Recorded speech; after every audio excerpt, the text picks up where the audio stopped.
Hey, everybody, and welcome back to another show. All right, so I thought that was absolutely hilarious. I thought that the headline was absolutely perfect because as we're heading into Q4, we've closed out the first 3 quarters of the year, and the real question is, which is more stressful, dating or buying a home? Now, I did not come up with that, which is all right. I mean, heck, at the at the end of the day, right? What we've got here is just a little bit of fun because, we got to have fun, right? So let's head over here.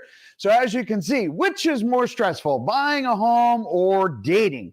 And Phil Hall, he created that, and I thought that was absolutely awesome because really at the end of the day, when we start taking a look at what is going on in our market? What the heck am I supposed to do when interest rates are almost hitting, 8%? What do I do to navigate these waters? Well, I think the smartest thing to do really at the end of the day is to make sure that you subscribe, like, and share. Because look, at the end of the day, you get tons and tons of free content. There's no cost here. The best part is it's free information, and you can go back and look at our accuracy, which fortunately, it's pretty good. I can't complain. All right, so let's get the show on the road. When we take a look at the Northwest MLS, okay, and we take into consideration all of the elements and the metrics that we use to evaluate what is happening each and every week. Now, understand. All right. When we take a look at the Northwest MLS, which is that big bucket where all of the agents put their listings in, if we put a cap on it, we talk about absorption rates, we talk about what is basically what is the flow of inventory coming on and off market. And we will take a look at each and every single one of those as we're evolving into, yes, the fourth quarter. What should we expect? And there's a lot of things that are going to be coming up, including many, many holidays, which, well, they're pretty much upon us. So remember to subscribe, remember to share, and share this with people that you like. All right, let's take a look at the next one. So when we pop over here, we take a look at our slide, and we take a look at what the heck is going on here, right? So let's zoom this in. Look, we've got basically, our year to date, we are 28.7%, or roughly 24,000 homes less new on market. Okay. Now, when we take a look at that, that's twice, 2.5 times what the monthly would be on a specific, what we talk about our ongoing inventory. So we're at 10,000 and change homes today. Well, we've lost, basically almost 25,000 homes. That's 2.5 months, or that's 2.5 times, I should say, the amount of homes. Funny enough, we're actually about 41% less inventory today than we were pre-pandemic levels. No kidding, because last year it was a limited inventory also. And the year before that, it was historically low. Look, we have a little over 1 month of inventory, and that is super important to consider as you're out and trying to navigate this. And this is why people say, oh my gosh, dating, you get ghosted by, you're the other party. Got to be careful there. You get ghosted, right? Well, it's no different than buyers ghosting sellers right now. So a lot of them are saying, look, today's market is, well, it's tough. It's horrible. But you got to persevere. Why? Because there's the opportunity. The opportunity is out there. Why? Well, as Adam says, Adam Data, ATTOM, if we take a look at this, look at this. Home prices are up again, right?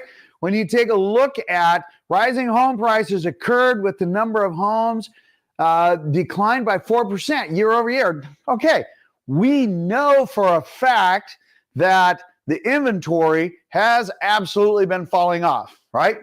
We know that prices have continued in an upward trend. We know this. Everybody knows that the biggest challenge right now is basically, as Darren Wimple says, listen, we've got the three factors that absolutely punish buyers today. All right. Now, as you look at this and as you read that, understand interest rates are having the biggest impact, without a doubt. Are the Feds lagging in their response? Without a doubt.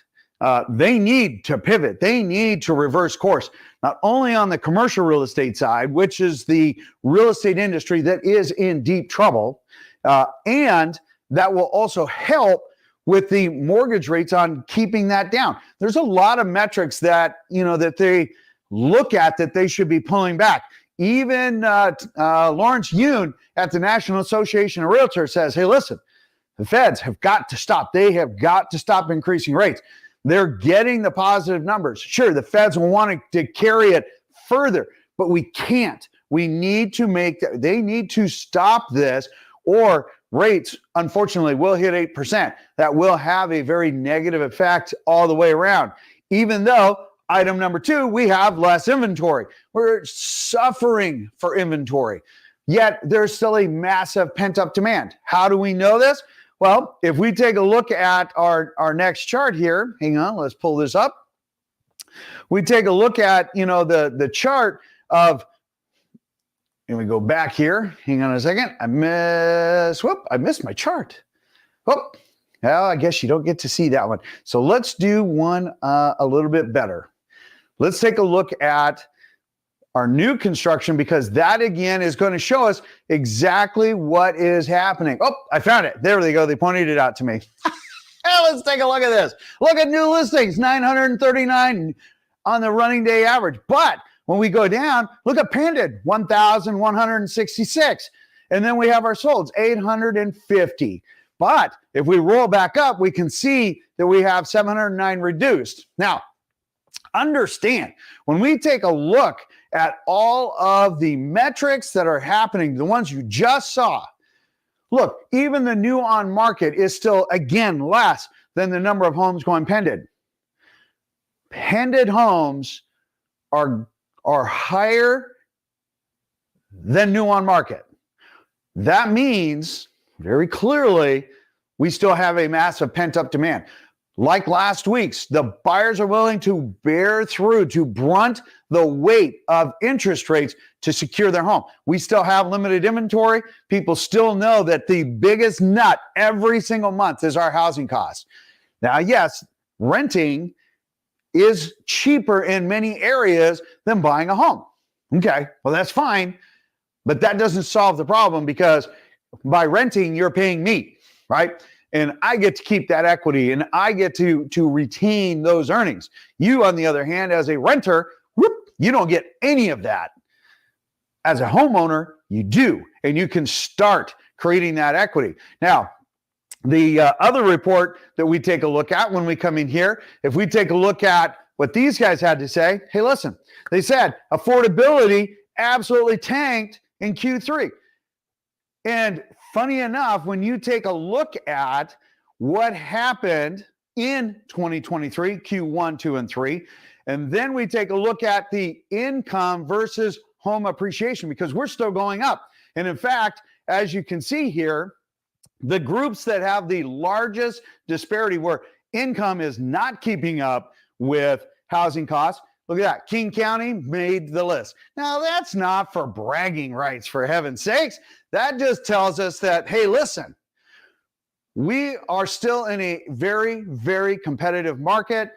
We are not seeing the depreciation that other areas might be seeing. There's a lot of areas that still are even better than us as far as year-over-year appreciation. We have not gone down. Now, don't confuse average sales price to home values. Two different things altogether. Just because a home or a average sales price or even a medium sales price comes down, that just means that is what buyers are looking at, which is natural. Why? Because interest rates have been going up.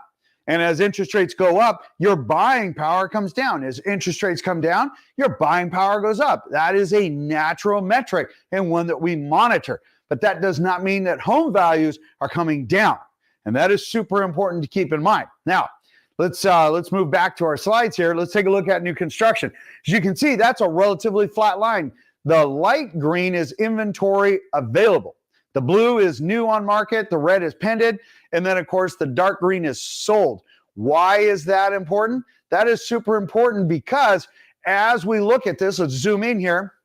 As you can see, our pendants are up 22%. Our solds are only off by 348 homes. Inventory is down 10%, but our new on market is up almost 4%.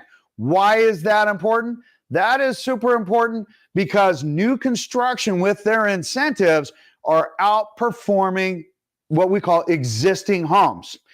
Super important because there's a lot of opportunity that still exists, especially as you get closer to the end of the year, because we have our corporate year. We've got our years, some of those are in September actually, but we have our end of year where people are responsible to shareholders and they will start moving inventory. If you're not working with a real estate broker that deals a lot with new construction, start interviewing. There's different options out there. Ask questions if you would like. Yeah, somebody just asked me, where's my brace? I was taking a break from my Terminator brace so that I can, move around a little more freely without feeling so clunky on screen.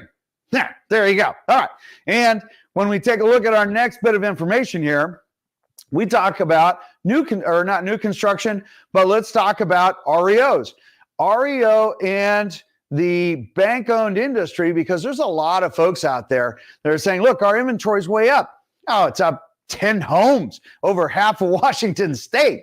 And in fact, we only have 4% over what we normally had year over year. But look, our sales and everything else is coming in. It is matching that REO inventory, meaning that we are taking homes off very quickly because we don't have that many.